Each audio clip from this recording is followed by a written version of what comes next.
গল্পের সওদাগর চ্যানেলে আপনাদের সবাইকে স্বাগত।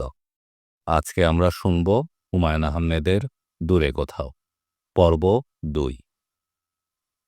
ওসমান সাহেব ঘরে ছিলেন না। কোথায় গিয়েছেন, কখন ফিরবেন আকবরের মা বলতে পারল না। মিলি বিরক্ত স্বরে বলল, কাল টেলিফোন করে বলে রেখেছি আমি আসব। আকবরের মা ভীত স্বরে বলল, আহা ফাদিমো, আমি চা খাই নাকি? কখন ফিরবে কিছু বলে গেছে? জেনা কিছুই বলেনি। বলছে টেলিফোন বাজলে আমরা কেউ যেন না ধরি। কেন? আমি কেমনে কই? মিলি আধা ঘন্টার মতো বসল। এই সময়ের মধ্যেই শোবার ঘর এবং বসার ঘর পরিষ্কার করল। আকবরের মাকে দিয়ে বাথরুম পরিষ্কার করালো। শোবার ঘরে বুক সেলফের সমস্ত বই নামিয়ে আবার নতুন করে রাখল। লেখার টেবিল কাল যেমন গোছানো ছিল আজও তেমনই আছে। তার মানে ভাইয়া লিখতে বসেনি। সাদা কাগজে অবশ্য কিছু কাটাকাটি আছে। মিলি পড়তে চেষ্টা করল। হলুদ পাখি, সবুজ বন। একটি 10 বার লেখা নতুন কোনো গল্প বা উপন্যাসের নাম। মিলি তার ভাইয়ের কোনো লেখা ছাপা হয়ে যাবার পর আর পড়ে না। গল্পের বই তার ভালো লাগে না। কয়েক পাতা পড়বার পরই তার মাথা ধরে। শুধু চৈত্রের রাতে বইটা 36 পাতা পর্যন্ত পড়েছে, কারণ সেখানে একটা চরিত্র আছে, নাম মিলি। সবাই বলে এটা নাকি তাকে নিয়ে লেখা, কিন্তু মিলির তা মনে হয় না। কারণ বইয়ের মিলি খুব সুন্দর, একটু বোকা। সেই মিলি অল্পতেই রাগ করে। আকবরের মা, আমি যাচ্ছি। বইতেন না, খালি বাড়িতে বসে থেকে করব কি? যাইবেন কই? সেটা দিয়ে তুমি কি করবে? যত বাড়তি কথা। তুমি কথা কম বলবে। এত বেশি কথা বলো কেন? গাড়ির ড্রাইভারও জিজ্ঞাসা করল, কোথায় যাবেন? রেগে যেতে গিয়েও মিলি রাগ সামলালো, কারণ এটা নিজেদের গাড়ি না, মতিউরের মামাতো বোনের গাড়ি। মাঝে মাঝে নিয়ে আসা হয়। আজ রাত 8:30 পর্যন্ত মিলি গাড়িটা নিজের কাছে রাখতে পারবে, কিন্তু তার যাবার কোনো জায়গা নেই। বেগম সাহেব, কোন দিকে যাবেন? নিউ মার্কেটে চলো। আজ সোমবার, নিউ মার্কেট বন্ধ। তোমাকে যেতে বলছি, তুমি যাও। সোমবার নিউ মার্কেট বন্ধ, এটা তুমি জানো, আমি জানি না। মিলি গেটের সামনে গাড়ি রেখে বন্ধ নিউ মার্কেটে ঢুকল। কিছু মাস্তান ধরনের ছেলে গেটের সামনে দাঁড়িয়ে আছে। এদের দিকে তাকালেই বুকের মধ্যে ধুক ধুক করে শব্দ হয়। মিলি তবু তাকালো। সবকটি ছেলে তাকিয়ে আছে তার দিকে। এর মধ্যে একটা প্রায় 6 ফুটের মতো লম্বা। নিউ মার্কেট বন্ধ হলেও দুটি ওষুধের দোকান খোলা। সে গটগট করে ঢুকল ওষুধের দোকানে। 4টি প্যারাসিটামল ও 2টি ঘুমের ট্যাবলেট, ফোনোবার বিটন কিনল।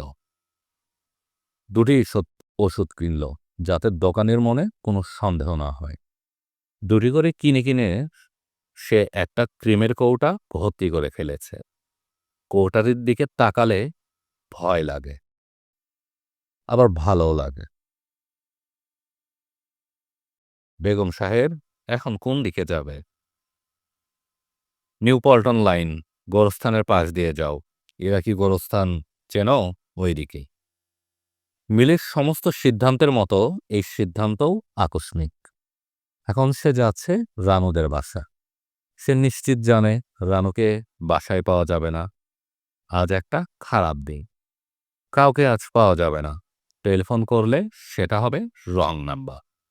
টিভির সামনে বসলে কারেন্ট চলে যাবে। রানু ঘরেই ছিল। মিলিকে দেখে তার যতটা অবাক হবার কথা ততটা হলো না। মিলি বলল, ভাবি, আমি আরো একদিন এসেছিলাম, তুমি ছিলে না। জানি, তোমার নোট পেয়েছিলাম। আজ কিন্তু ভাবি বেশিক্ষণ থাকবো না, 5 মিনিট বসব। এত তাড়া কিসের? ওর এক মামাতো বোনের গাড়ি নিয়ে এসেছি, 8:30টার মধ্যে ফেরত দিতে হবে। 8:30 বাজতে দেরি আছে, তুমি আরাম করে বসো। নতুন হেয়ার স্টাইল দেখছি। কেমন লাগছে ভাবি? রানু হাসি মুখে বলল, একটু ছেলে ছেলে লাগছে। মিলির মুখ কালো হয়ে গেল। তাকে ছেলে ছেলে লাগছে এটা সে নিজেও লক্ষ্য করেছে। রানু বলল, মেয়েদের চেহারা একটু ছেলে ছেলে দেখালে খারাপ লাগে না। ছেলেদের যেমন মেয়ে চেহারাতে ভালোই লাগে, অনেকটা এরকম। মিলির মুখের অন্ধকার ভাবটা কাটল না। সে করুণ মুখ করে রইল। রানু বলল, শোবার ঘরে চলো, আমার সংসার দেখো। তার শোবার ঘরটি চমৎকার করে সাজা। দুটি খাট পাশাপাশি। একটিতে টগর ঘুমিয়ে আছে, ওর গায়ে পাতলা একটা চাদর। ও এত তাড়াতাড়ি শুয়ে পড়েছে কেন ভাবি? টগরের শরীরটা ভালো না, জ্বর। মিলি উদ্বিগ্ন ভঙ্গিতে টগরের কপালে হাত রাখল। বেশ জ্বর তো ভাবি, হাত পুড়ে যাচ্ছে। খুব বেশি না, 101। 101 কম দেখলে ভাইয়াকে খবর দিয়েছ? না, ওকে খবর দেইনি। সামান্য ব্যাপার নিয়ে আমি হইচই করি না। ঠান্ডা লেগেছে, গা গরম হয়েছে, সেরে যাবে। তুমি কিছু খাবে মিলি? না। 1 কাপ চা খাবে? আমি চা খাই না ভাবি। চা খেলে রাতে আমার ঘুম হয় না। রানু সহজ স্বরে বলল, চায়ের সঙ্গে ঘুমের কোনো সম্পর্ক নেই। আমার সাথে 1 কাপ চা খাও, কিছু হবে না। এসো রান্নাঘরে, মোড়া পেতে দিচ্ছি। রানু চায়ের কেতলি বসাল। মিলি তার পাশেই চুপচাপ বসে রইল। রানু বলল, গল্প টল্প করো, চুপচাপ বসে আছো কেন? কি গল্প করব? তোমরা যে গাড়ি কিনবে শুনেছিলাম, তার কি হলো? জানি না ও কিছু। ও রিকন্ডিশন গাড়ি কিনতে চায় না। নতুন গাড়ি কেনার মতো টাকাও বোধহয় নেই। বোধহয় বলছো কেন? তুমি জানো না? না, টাকা পয়সার ব্যাপারে আমি ওর সঙ্গে কথা বলি না। ও নিজেও বলে না। নাও, দেখো তো চায়ে চিনি হয়েছে কিনা। চায়ে চুমুক দিতে দিতে মিলি রানুকে দেখতে লাগল। স্বাস্থ্য খারাপ হয়েছে, কিন্তু তাতে তাকে যেন আরো সুন্দর লাগছে। কলেজে ফার্স্ট ইয়ার পড়া একটা বাচ্চা মেয়ের মতো লাগছে। রানু বলল, তুমি কি কিছু বলতে চাও নাকি? না, কি বলবো?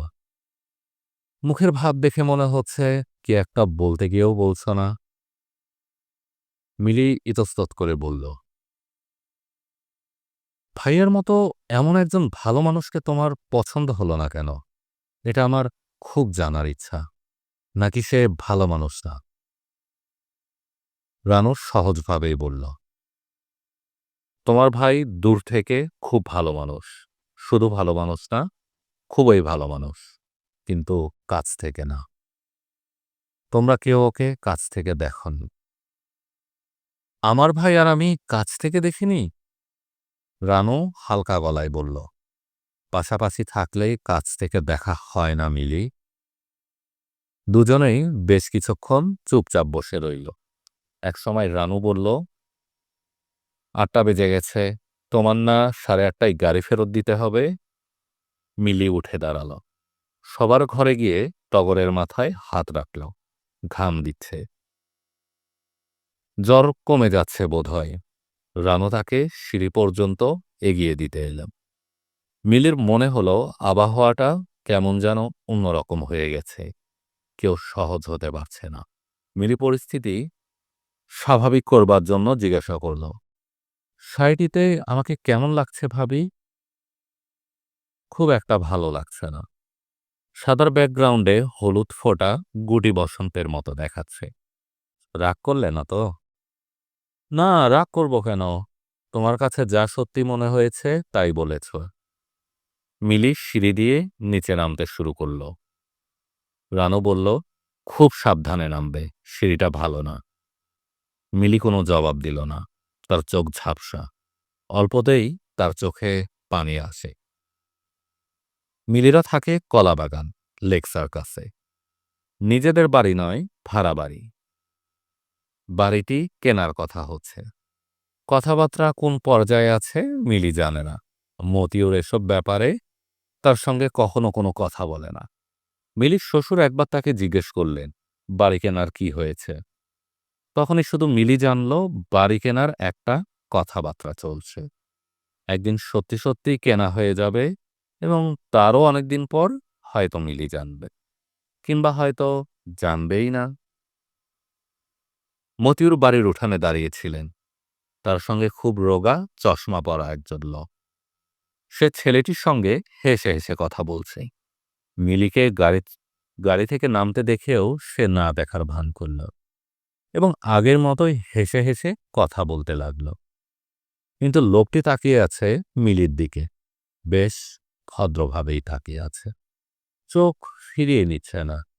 মিলির কি উচিত তাদের কাছে এগিয়ে যাওয়া? না, মতিউর পছন্দ করবে না। সে তার কোনো বন্ধুর সঙ্গে মিলিকে আলাপ করিয়ে দেয় না। ওদের বাড়িতে বাইরের পুরুষদের সঙ্গে মেয়েদের কথা বলার রেওয়াজ নেই। মতিউরের একটা বোন ইউনিভার্সিটিতে পড়ে, ফিজিক্সে অনার্স। সেও বোরকা পরে ক্লাসে যায়। মিলি তার নিজের ঘরে ঢুকে গেল। ভাইয়াকে টেলিফোন করল কয়েকবার। রিং হচ্ছে, কিন্তু কেউ ধরছে না। তার মানে ভাইয়া ফেরেনি। এবং আকবরের মা টেলিফোন ধরছে না। মিলির জিদ চেপে গেল।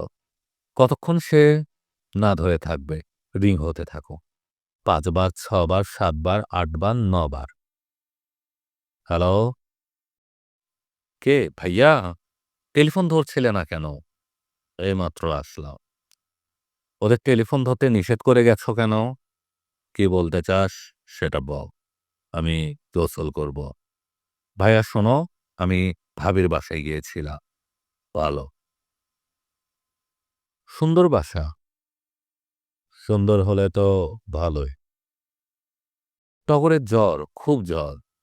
ওসমান সাহেব কিছু বললেন না। মিলি বলল, হ্যালো ভাইয়া, আমার কথা শুনছো? শুনছি। কিছু তো বলছো না। কি বলবো? মিলি খানিকক্ষণ ইতস্তত করে বলল, তোমাকে একটা ছেলের কথা বলেছিলাম না? কালো মতো, ভাবির সঙ্গে একসাথে রিকশায় যাচ্ছিল। হ্যাঁ, বলেছিলি। ওই ছেলেটা ভাবির বসার ঘরে বসেছিল। তিনি একটা ছোট নিঃশ্বাস ফেলে বললেন, ওই ছেলেটার নাম আলো। ও এসেছিল আমার এখানে একটা বই নিতে। আমার সঙ্গেই ছিল এতক্ষণ। তুই ওকে দেখিসনি। শুধু শুধু কেন এত মিথ্যা বলিস? মিলি কোনো কথা বলল না। ওসমান সাহেব শান্ত স্বরে বললেন, রেখে দেই কেমন? আচ্ছা, আর কিছু বলবি? না। ওসমান সাহেব টেলিফোন নামিয়ে রাখলেন। ওসমান সাহেবের বাবা ফয়সল সাহেবের বয়স ৭৩। এই বয়সেও তিনি বেশ শক্ত। রোজ ভোরে ২ মাইল হাঁটে। বিকেলে ঘড়ি ধরে ১৫ মিনিট ফ্রি হ্যান্ড এক্সারসাইজ করে। চোখের দৃষ্টি ঠিক আছে। কিছুদিন আগেও চশমা ছাড়া পড়তে পারতেন। এখন অবশ্য +1 পাওয়ারের চশমা লাগে। লোকটা ছোটখাটো এবং রোগা পাতলা। রোগা লোকেরা যেমন হয় দারুণ রকচটা। ২ মাস আগে তার ছোটখাটো একটা স্ট্রোক হয়ে গেছে। ডাক্তার রাগারাগি না করার জন্য কঠিন নিষেধাজ্ঞা জারি করেছেন। বাড়ির লোকজনদেরও বলা হয়েছে যেন কিছুতেই তাকে রাগানো না হয়। যা বলেন তাই সবাই যেন মেনে চলে। সবাই করছেও তাই। এতে ফয়সাল সাহেব আরও রেগে যাচ্ছে। আজও মিলিকে ঢুকতে দেখে তিনি রেগে গেলেন। রাগের যদিও কোনো কারণ ছিল না। তিনি বসেছিলেন বারান্দার ইজি চেয়ারে। নিচু একটা কফি টেবিলে পা তুলে দিয়েছেন। কোলের ওপর খবরের কাগজ। তিনি কাগজ পড়ছিলেন না। মিলিকে ঢুকতে দেখে কাগজের ওপর চোখ রাখলেন। মিলি ক্ষীণ স্বরে বলল, বাবা, কেমন আছো? ভালোই আছে। খারাপ থাকবো কেন? না মানে, শরীর ঠিক আছে তো? ঠিক না থাকলে তুই ঠিক করে দিবি? মিলি কি বলবে বুঝতে পারল না। বাবার সামনে একটা চেয়ার আছে, সেখানে কি বসবে খানিকক্ষণ? কিন্তু বাবা নিশ্চয়ই তা পছন্দ করবেন না। মিলি সংকুচিত হয়ে বসেই পড়ল, ভয়ে ভয়ে বলল, নানান ঝামেলায় থাকি, আশাই হয় না। আসতে বলি নাকি? না, বলবেন কেন? নিজে থেকেই তো আসা উচিত। আমি সুখেই আছি, আমাকে নিয়ে ভাবতে হবে না। নিজেদের কথা ভাব, নিজেদের চরকায় তেল দে। আই থিঙ্ক ইয়োর চরকা নিডস ওয়েলিং। ফয়সল সাহেব ভ্রু কঞ্চিত করলেন এবং অতি দ্রুত পা নাচাতে শুরু করলেন। এটা তার একটা সিগন্যাল। তার মানে হচ্ছে আমি আর একটা কথারও জবাব দিব না, এখন বিদায় হ। মিলি তবু আরেকবার চেষ্টা করল, বেশ উৎসাহের ভঙ্গিতে বলল, রানু ভাবির বাসায় গিয়েছিলাম, ওরা ভালোই আছে, তবে টগরের গা গরম। ফয়সল সাহেব পত্রিকাটি চোখের আরো কাছে নিয়ে এলেন, যেন হঠাৎ দারুণ একটা খবর চোখে পড়েছে। আপনি যদি রানু ভাবিকে একটু বুঝে সুঝে বলেন, তাহলে মনে হয় সব ঠিক হয়ে যাবে। আমি বুঝিয়ে বলবো কেন? হু অ্যাম আই? এখানে আমার কথা আসছে কেন? যাদের ঝামেলা তারা মিটবে। ভাবি আপনাকে খুব রেসপেক্ট করে। সে রেসপেক্ট করতে চাইলে করবে, তার মানে এই না। ফয়সল সাহেব কথা শেষ করলেন না। পকেট থেকে সিগারেটের প্যাকেট বের করলেন। আগে দিনে ১ প্যাকেট করে খেতেন।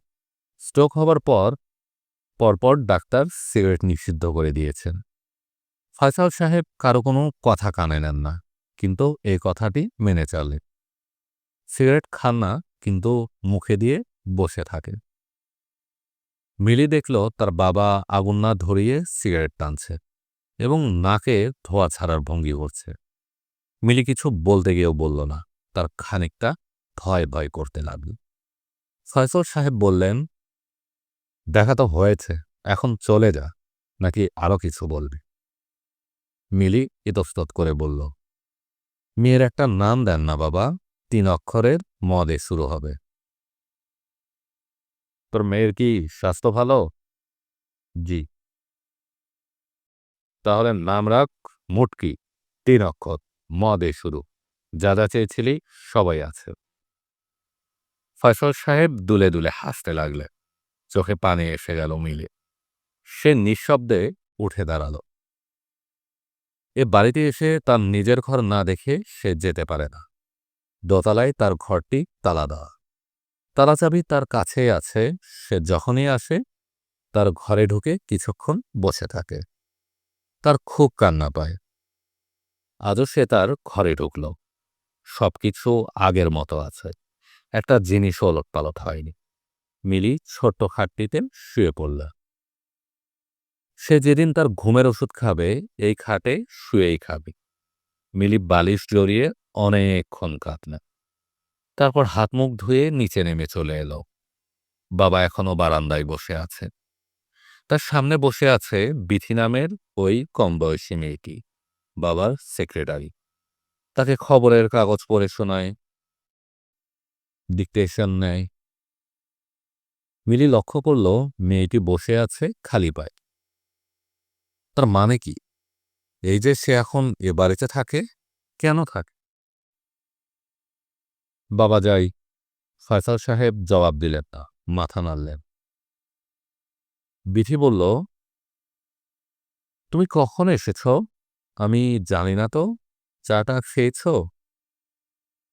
মেয়েটি এভাবে কথা বলছে যেন সে এ বাড়ির একজন অতিথি আপ্যায়ন করছে। সবচেয়ে মজার ব্যাপার হচ্ছে তাকে তুমি তুমি করে বলছে। তাকে সে তুমি করে কেন বলবে? মিলি ঠান্ডা গলায় বলল, আপনি ভালো আছেন? হ্যাঁ, আমি ভালো।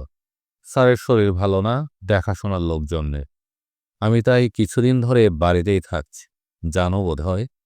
না, জানতাম না, এখন জানলাম। আচ্ছা যাক। ফয়সাল সাহেব মাথা এলিয়ে চোখ বন্ধ করেছেন। ঘুমিয়ে পড়েছেন বোধহয়। এ বয়সের লোকজন চমকা ঘুমিয়ে পড়ে। বিথি বলল, তুমি আসবে ঘন ঘন, রোজ খোঁজ খবর নিবে। মিরি বলল, আপনি আমাকে তুমি তুমি বলছেন কেন?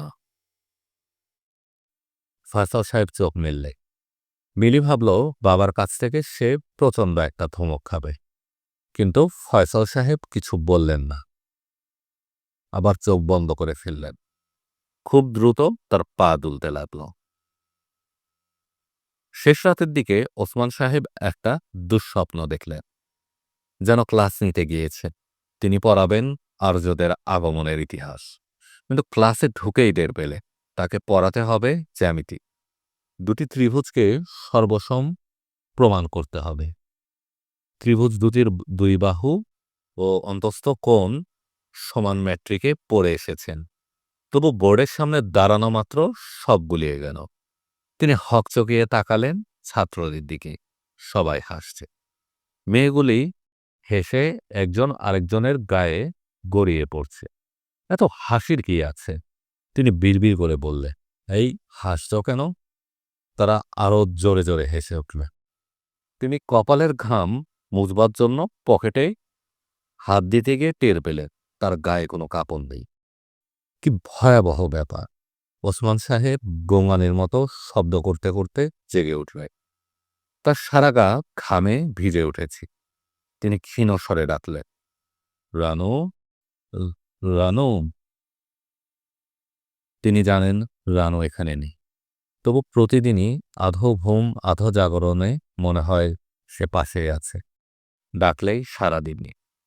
তিনি ছোট্ট একটা নিঃশ্বাস ফেললেন। পানির তৃষ্ণা হচ্ছে। হাতের কাছে কাচের জগ, কিন্তু পানি নেই। তিনি উঠে গিয়ে বাতি জ্বালালেন। গায়ে মুখে পানি ঢাললে। রাত শেষ হয়ে এসেছে। 4:10 বাজে। আবার ঘুমোতে যাবার কোনো মানে হয় না। চা খেতে ইচ্ছে হচ্ছে। বানাবে কি? বিয়ের পর ফ্লাক্স ভর্তি করে চা বানিয়ে রাখত রানু। কোনোভাবে যদি লেখক স্বামীকে সাহায্য করা যায়, ডিকশনারি দেখে বানান ঠিক করা, লেখা কপি করে দেওয়া, কত উৎসাহ! জীবনটাই অন্যরকম ছিল। বিয়ের পর একবার এরকম ভয়াবহ দুঃস্বপ্ন দেখে জেগে উঠলে। ভয়ে অস্থির হয়ে ডাকলেন, রানু, রানু। রানু হকচকিয়ে গেল। ভয় পাওয়া গলায় বলল, কি হয়েছে? ভয় পেয়েছি, দুঃস্বপ্ন দেখেছি। দেখলাম একটা পাগল আমাকে তাড়া করছে। বলতে বলতে তিনি শিউরে উঠলেন। ঘন ঘন নিঃশ্বাস পড়তে লাগল। রানু অবাক হয়ে বলল, এত ভয় পাওয়ার মতো কি দেখলে? এর যে ভয়ঙ্কর স্বপ্ন তো আমি রোজই দেখি। ওসমান সাহেব নিচু গলায় বললেন, না, এরকম তুমি দেখো না। এটা একটা ভয়াবহ স্বপ্ন। তোমাকে আমি বোঝাতে পারবো না। সম্পূর্ণ অন্যরকম ব্যাপার। রানু তার হাত ধরে অনেকক্ষণ বসে রইল। তারপর চা বানিয়ে আনল। ওসমান সাহেব শিশুর মতো তাকে জড়িয়ে ধরে বাকি রাতটা জেগে কাটালেন। রানু নিজেও ঘুমোল না। একজন বয়স্ক মানুষ সামান্য একটা স্বপ্ন দেখে এতটা ভয় পেতে পারে তা তার ধারণার বাইরে ছিল। সে নিচু স্বরে বলল, তুমি কি প্রায়ই এরকম দুঃস্বপ্ন দেখো? প্রায় না, মাঝে মাঝে দেখি। সবসময় এরকম ভয় পাও? হ্যাঁ। বেশ কিছু সময় চুপচাপ থেকে রানু বলল, তোমার এক গল্পের নায়ক এরকম দুঃস্বপ্ন দেখত। ওসমান সাহেব কিছু বলল না। রানু বলল, বেচারা অবশ্য শেষ পর্যন্ত পাগল হয়ে যান। তিনি রাগী গলায় বললেন, ওর পাগল হওয়ার অন্য কারণ ছিল। রাগ করছো কেন? রাগ করছি না। লেখার সঙ্গে সবাই লেখককে মিশিয়ে ফেলে। এটা ঠিক না। লেখা এবং লেখক এক নয়। আমি ঠাট্টা করছিলাম। ওসমান সাহেব থমথমে গলায় বললে, এই ব্যাপারটা নিয়ে ঠাট্টা আমার ভালো লাগে না। তুমি এত রেগে যাচ্ছ কেন? রাগ করার মতো কিছু তো আমি বলিনি। দাও, মাথায় হাত বুলিয়ে দিচ্ছি। নাকি অন্য কিছু চায়? ওসমান সাহেব জবাব দেননি। পাশ ফিরে ঘুমোতে চেষ্টা করেছে। ঘুম আসেনি। দুঃস্বপ্ন দেখার পর সাধারণত তার ঘুম হয় না। আজও হবে না। অবশ্য আর রাত হতেও খুব বেশি বাকি নেই। আকাশ ফর্সা হতে শুরু করেছে। কাক ডাকতে শুরু করেছে। কাক ডাকতে শুরু করবে। লেখক হয়েও অলেখক সুলভ চিন্তা করলেন। কাক ডাকতে শুরু করবে না বলে বলা উচিত ছিল পাখি ডাকতে শুরু করবে। তিনি চটি পায়ে বারান্দায় এসে দাঁড়ালেন। তার পাগল গল্পের নায়কের সঙ্গে একটা মিল খুঁজে পাওয়া যাচ্ছে। সেও দুঃস্বপ্ন দেখার পর বাকি রাতটা ঘুমোতে পারত না। বারান্দার এ মাথা থেকে ও মাথা পর্যন্ত হাঁটাহাঁটি করত। সূর্য ওঠার পর ঘুমোতে যেত। একজন নিঃসঙ্গ মানুষের গল্প। শেষ পর্যায়ে যে স্বপ্নের সঙ্গে বাস্তবকে গুলিয়ে ফেলে। চমৎকার একটা গল্প। শুধু চমৎকার নয়, একটা অসাধারণ গল্প। আশ্চর্যের ব্যাপার, সমালোচকরা এই গল্পটিকে গুরুত্ব দেননি। কেন দেননি? ওসমান সাহেব ঠিক করে ফেললেন, আলো ফোটার সঙ্গে সঙ্গে পুরনো এই গল্পটি পড়বেন। স্বপ্ন দৃশ্যগুলি স্বপ্নদৃশ্য বর্ণনাগুলি ভালো করে দেখা দরকার। এই গল্পে অতিপ্রাকৃত আবহ তৈরির জন্য প্রচুর তৎসম শব্দ ব্যবহার করা হচ্ছে। এতে কি এতে কি গল্পের গাঁথুনি আলগা হয়ে গেছে? সাদামাটা একটা সূর্য উঠল। ভোর হওয়া নিয়ে কবি সাহিত্যিকরা এত হইচই করে কি জন্যে কে জানে। সূর্য ওঠার মধ্যে রহস্যময় কিছু নেই। জ্যোৎস্নায় কিছু রহস্য আছে। কাজে চাঁদ নিয়ে কিছুটা মাতামাতি করা যেতে পারে, সূর্য নিয়ে না। আকবরের মা উঠে পড়েছে। গ্যাসের চুলায় আগুন জ্বলছে। চায়ের কেটলি বসানো হয়েছে। ভোরবেলায় এই আয়োজনটি চমৎকার। দেখলেই মন ভালো হয়ে উঠতে শুরু করে। আজ আমি লেখা নিয়ে বসব। যে আসছে, যে আসুক বলবে আমি বাসায় নেই। কখন ফিরব তার ঠিক নেই। টেলিফোনেও একই কথা বলবে। যে আইসা ফেলাক্সে চা বানাইয়া দিমু? না, চা লাগবে না। অনেকদিন পর লেখার টেবিলের কাছে এসেছেন। সাদা খাতা খোলা। দেখলেই কিছু একটা লিখতে ইচ্ছে করে। অরণ্য এগিয়ে আসছে। এই গল্পটি লিখে ফেললে কেমন হয়? অরণ্য এগিয়ে আসছে। ছোট শহরের সবাই বুঝতে পারছে পালানোর পথ নেই। প্রথম কয়েক পৃষ্ঠায় এই বর্ণনাটাই থাকবে, কিন্তু লেখাটা আসছে না। টেবিলের এক পাশে মিমির প্যাকেট। লাল লাল পিঁপড়া প্যাকেটটি ছেঁকে ধরেছে। টগরকে দেওয়া হয়নি। কেন দেওয়া হয়নি? হাতেই তো ছিল। তবু শেষ মুহূর্তে দেওয়া হলো না কেন? তিনি কি টগরকে ভালোবাসেন না? কিন্তু তা কি করে হয়? ওসমান সাহেব মিমির প্যাকেটটি তার লেখার কাগজের উপর এনে রাখলেন। পিঁপড়াদের মধ্যে একটা সাড়া পড়ে গেল। হঠাৎ বস্তুর অবস্থানগত পরিবর্তন কেন হলো তারা বুঝতে পারছে না। ছুটোছুটি করছে পাগলের মতো। ওসমান সাহেব মুগ্ধ চোখে তাকিয়ে রইলেন। রানুর ঘুম ভাঙল খুব ভোরে। অভ্যাস মতো টগরের গায়ে হাত রাখল। গা গরম। টেম্পারেচার কত হবে? রাত 2টোর দিকে একবার টেম্পারেচার নেওয়া হয়েছিল 99। এখন বোধহয় তার চেয়ে বেশি। রানু টগরকে নিজের কাছে নিয়ে এলো। গায়ের সঙ্গে গা লাগিয়ে উত্তাপ যদি কিছু কমিয়ে দেওয়া যায়। এত ভুগে কেন সে? 2 দিন পর পর আসে। হাম থেকে উঠবার পরই এক নাগাড়ে 7 দিন সর্দি জ্বর। সেই জ্বর সারল, সঙ্গে সঙ্গে হলো আমাশা। একটা কিছু লেগেই আছে। শরীর শুকিয়ে কাঠির মতো হয়েছে। শুধু মুখটা শুকায়নি, বড়সড় একটা মুখে 2টি বিশাল চোখ। ওর বাবার চোখ পেয়েছে। শুধু চোখ নয়, বাবার স্বভাব চরিত্রেও বোধহয় কিছু পেয়েছে। কোনো ব্যাপারেই কোনো অভিযোগ নেই। ঘণ্টার পর ঘণ্টা এক জায়গায় বসে থাকতে পারে। টগর ঘুমের মধ্যেই নড়ে উঠল। রানু ডাকল, এই টগর।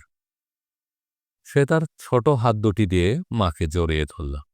কেমন তাকাচ্ছে পিটপিট করে। টগর, এই পাজি। কি? শরীর খারাপ লাগছে? টগর মাথা নাড়ল। তার খারাপ লাগছে, কিন্তু মুখ হাসি হাসি। দুধ খাবি? বোতলে করে খাবো। এত বড় ছেলে বোতলে করে খাবি কি? মালটোভা দিয়ে বানিয়ে দিব? এক চুমুকে খেয়ে ফেলবি।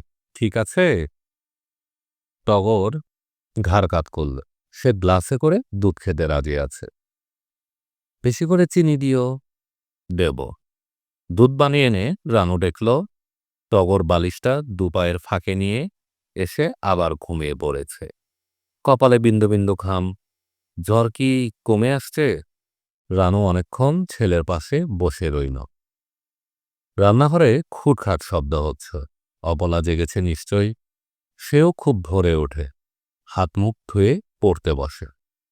মেডিকেলে টেস্ট দিবে, অ্যালাউ হবার প্রাণপণ চেষ্টা করছে। রোজ ঘুমোতে যায় 1:30-2টোর দিকে। রানু রান্নাঘরে এসে দেখল অপলা চায়ের কেটলি বসিয়েছে। সে হাসি মুখে বলল, তুমি আজ এত ভোরে উঠলে যে, ব্যাপার কি? ব্যাপার কিছু না। টগরের জ্বর আছে এখনো? কম, গা ঘামছে। রাতে বেশ কয়েকবার কাঁদল, তখনই বুঝেছি শরীর খারাপ। ওকে আজ একবার ডাক্তারের কাছে নিয়ে যাও। রাতে কেঁদেছি নাকি? হ্যাঁ, তুমি টের পাওনি? না। রানুর কিছুটা মন খারাপ হলো। টগর কেঁদেছে, সে টেরই পায়নি। ও অবশ্য কেঁদে কেটে পাড়া মাখাই করবে না, নিজে নিজেই শান্ত হয়ে ঘুমোতে চেষ্টা করবে। আপা, চা খাবে? খালি পেটে চা খায় না। খালি পেট হবে কেন? নোনতা বিস্কুট আছে, দেব? অপলা চা ঢালতে ঢালতে বলল, তুমি এত চিন্তিত কেন? রাতে ভালো ঘুম হয়নি? হয়েছে। তাহলে মুখ এমন শুকনো কেন? টগরের আবার জ্বর আসলো, এই জন্যেই মন খারাপ লাগছে। আপা, তুমি এক কাজ করো, দুলাভাইকে খবর দাও। সে কয়েকদিন ঘন ঘন আসুক। ছেলেকে নিয়ে ছুটোছুটি করো, দেখবে জ্বর কমে গেছে। রানু গম্ভীর হয়ে গেল। অপলা বলল, কথা বলছো না কেন আপা? চুপ করে আছো কেন? তুই সবসময় দুলাভাই দুলাভাই বলিস? সব জেনে শুনেও কেন বলিস? তাহলে কি বলবো? টগরের বাবা না ওসমান সাহেব? রানু কিছু বলল না, নিঃশব্দে চায়ে চুমুক দিতে লাগল। অপলা বলল, ঠিক আছে, আর বলবে না। কিন্তু তুমি তাকে আসতে বলো। 1 মাস ধরে আসছেন না। আসতে না চাইলে আসবে না, ধরে নিয়ে আসতে হবে নাকি? ঠিক তাও না আপা, তুমি আসতে নিষেধ করেছ। নিষেধ করিনি, বলেছি এত ঘন ঘন যেন না আসে। আমি জীবনটাকে বদলাতে চেষ্টা করছি, তুই কেন বুঝতে চেষ্টা করছিস না? তোমার ধারণা উনি ঘন ঘন এলে জীবন বদলানো যাবে না? এই নিয়ে তোর সঙ্গে কথা বলতে চাই না। রানু উঠে পড়ল। টগরের ঘুম ভেঙেছে। সে গম্ভীর মুখে রওনা হয়েছে বাথরুমের দিকে। বয়সের তুলনায় সে কি একটু বেশি গম্ভীর? রানু ডাকলে, দেখি টগর, এদিকে আয় তো, জ্বর আছে কিনা দেখি। টগর গুটি গুটি পায়ে এগিয়ে এল। এই তো, জ্বর নেই, গুড বয়। যাও, দাঁত মেজে আসো। নিজে নিজে মাজতে পারবা না? পারবো। Very good. রানু শুনল টগর অপলার সঙ্গে কথা বলছে। ওর সঙ্গে তার বেশ ভাব, কথাবার্তা হচ্ছে বন্ধুর মতো। কেমন আছিস রে টগর? ভালো। তোর মার মতো মুখটা এমন অন্ধকার করে আছিস কেন? কেমন করে হাসতে হয় মনে আছে? আছে। তাহলে বিরাট একটা হাসি দে তো, দেখি। বাহ বাহ, চমৎকার। দেখি তোর নড়বড়ের দাঁতটার কি অবস্থা, কাছে আয়। না। না কেন? তুমি ফেলে দিবে। ফেলব না, হাতি দিয়ে দেখব নড়ছে কিনা। আয় আয়, কাছে আয়। রানু টগরের ছোট্ট একটা চিৎকার শুনল, তারপর আবার চুপ। অপলা বলছে, এই তো ফেলে দিলাম। ব্যথা পেয়েছিস? না।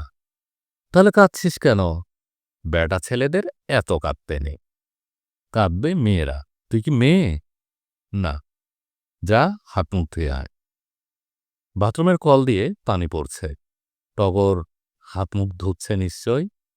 রানু অবাক হয়ে লক্ষ্য করল দাঁত পড়ার মতো একটা বড় ঘটনা সে তার মাকে বলতে এলো না, যেন এটা বলার মতো কিছু নয়।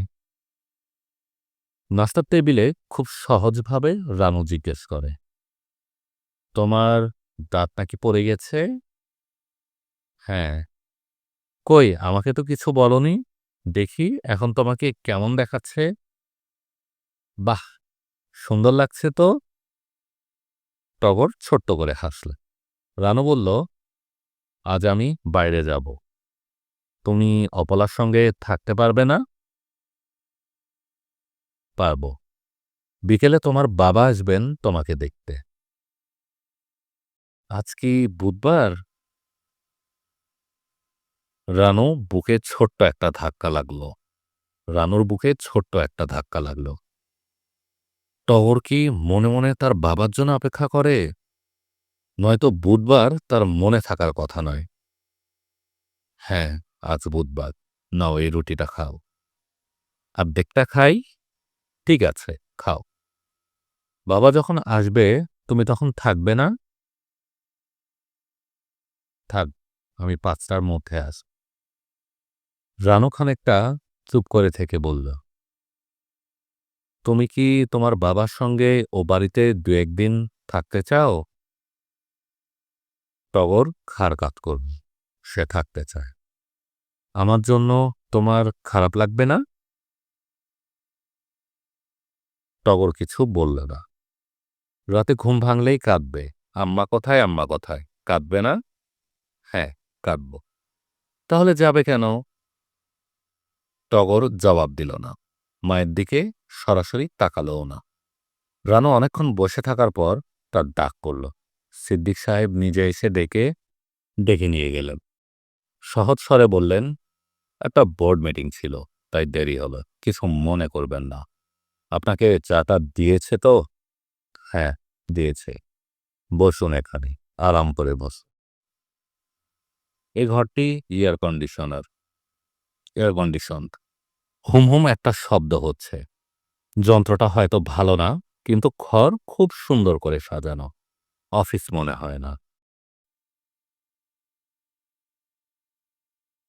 মনে হয় অফিস নয়, কারো ড্রয়িং রুম। বিরাট সেক্রেটারিয়েট টেবিল, কিন্তু কোনো কাগজ বা ফাইলপত্র নেই। টেবিলের মাঝখানে ধবধবে সাদা একটা ফুলদানি ভর্তি ফুল। ঘরের এক কোনায় ছোট্ট একটা আলনা, সেখানে টাওয়েল ঝুলছে। অফিস ঘরে আলনা কেন কে জানে। আপনি কেমন আছেন বলো। আমি ভালোই আছি। চা খাবেন না কফি? চা কফি কোনোটাই খাবন। সিদ্দিক সাহেব সিগারেট ধরিয়ে চিন্তিত মুখে টানতে লাগলেন। এখানে সম্ভবত কিছু হবে না। রানুর ধারণা ছিল হবে। গত সপ্তাহে কথাবার্তা এমনই ছিল। সিদ্দিক সাহেব হাসি মুখে বলেছিলেন, পোস্ট না থাকলেও অনেক সময় পোস্ট তৈরি করা পায়। আপনি আগে মন ঠিক করুন। রানু বলেছিল, আমার মন ঠিক করাই আছো। বেশ, তাহলে আগামী সপ্তাহে আসুন। ১০টার আগে আসতে পারবেন? তারপর সেদিন সিদ্দিক সাহেবের যে হাসি খুশি ভাব ছিল, আজ তা নেই। গম্ভীর মুখে সিগারেট টানছেন, যেন একটা অস্বস্তিকর কথা বলতে দ্বিধা করছে। সিদ্দিক সাহেব একটা মুখবন্ধ খামে গিয়ে দিলেন। গম্ভীর গলায় বললেন, এখানে অ্যাপয়েন্টমেন্ট লেটার আছে।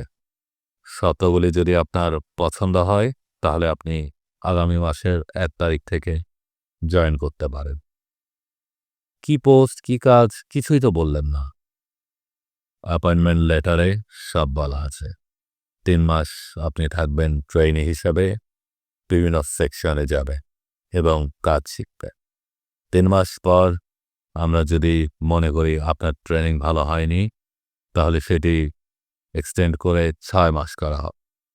ট্রেনিং পিরিয়ডে আপনার ভাতা হবে মূল বেতনের অর্ধেক। অন্য কোনো ফ্যাসিলিটিসও পাবেন না। খামটা এখানে খোলা উচিত হবে কিনা রানু বুঝতে পারছে না। সিদ্দিক সাহেব বললেন, আপনি কি কিছু বলবেন? জি না, থ্যাংক ইউ। এখন নিশ্চয় বাড়ি যাবেন? জি। একটু বসো। রানু বসে রয়েছে। সিদ্দিক সাহেব বেল টিপে বেয়ারাকে ডেকে বলল, ড্রাইভার সাহেবকে বল এনাকে বাসায় পৌঁছে দিত।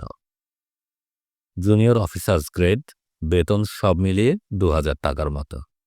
এই চাকরি নেওয়াটা কি ঠিক হবে? ড্রাইভার বলল, আপা, কোন দিকে যাব? আমি যাব নিউ পল্টন।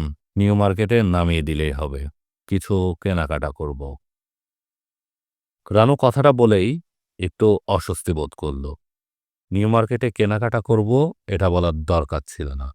সাফাই গাইবার কোনো ব্যাপার নয়। ওসমান সাহেব রানুর বসার ঘরে একা একা বসেছিলেন।